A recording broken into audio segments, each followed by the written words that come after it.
चंद्रपुर शहर की घटना, शराबी पति ने पत्नी को जिंदा जलाया।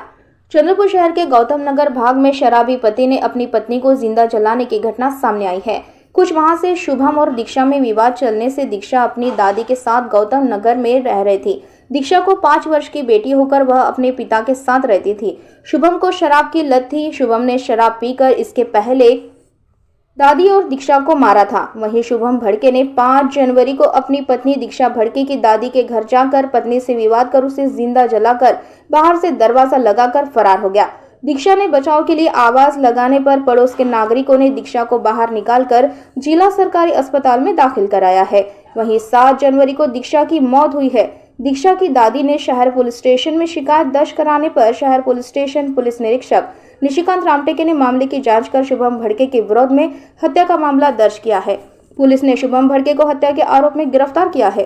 सुवर्ण भारत न्यूज, किरण घाटे, विदर्भ विशेष संवाददाता। माझी ताई होती दीक्षा शुभम भडके, 27 वर्षाची। त्यांचं काय झालं, ती जळून मेली। म्हणजे ती आधी जळलेली होती। 5 तारीख रात्री 10:30-11च्या दरम्यान तिने कॉल केला आम्हाला आणि सांगितलं की इलेक्ट्रिक शॉक लागला। आम्हाला वाटलं की तिच्या चुकीमुळे झालं असेल काही। तिला आम्ही दवाखान्यात घेऊन आलो। तिला नंतर आम्ही जेव्हा घटनास्थळी तिचं घर बघितलं जाऊन, तिथे कुठेच काही असं नव्हतं की इलेक्ट्रिक शॉक किंवा गॅस स्फोटचा असं वगैरे कुठेच काही नव्हतं। आम्हाला आधीच वाटत होतं की तिच्या चुकीमुळे काही झालं असेल। पण जेव्हा आम्ही बघितलं घटनास्थळ की कसं आहे, काय आहे आणि सिच्युएशन काय, किचनची सिच्युएशन बघितली, किचनमध्ये काय काय जाऊ शकते, व्हिडिओ पण आहे आमच्याकडे। तेव्हा तिला जाऊन रिक्वेस्ट केली की तू सांग। तेव्हा ती बोलत वगैरे होती आणि थोडी बरीच होती। पण नंतर तिला एडिमा वाढला तर तिला मग ट्रॅकेस्टॉमी ET वगैरे करून CPR लावून तिची डेथ झाली। तिच्या बयानामध्ये हेच होतं की भाऊजी आले, तिला आग लावली आणि बाहेरून दरवाजा लावून चालले गेले।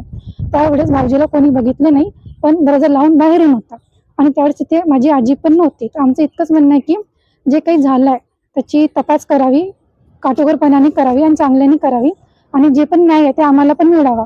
चुकीचं आम्ही पण कोणाला आरोप लावणार नाही आणि ज्यांनी पण चूक केली आहे त्यांना सजा मिळावी, इतकंच।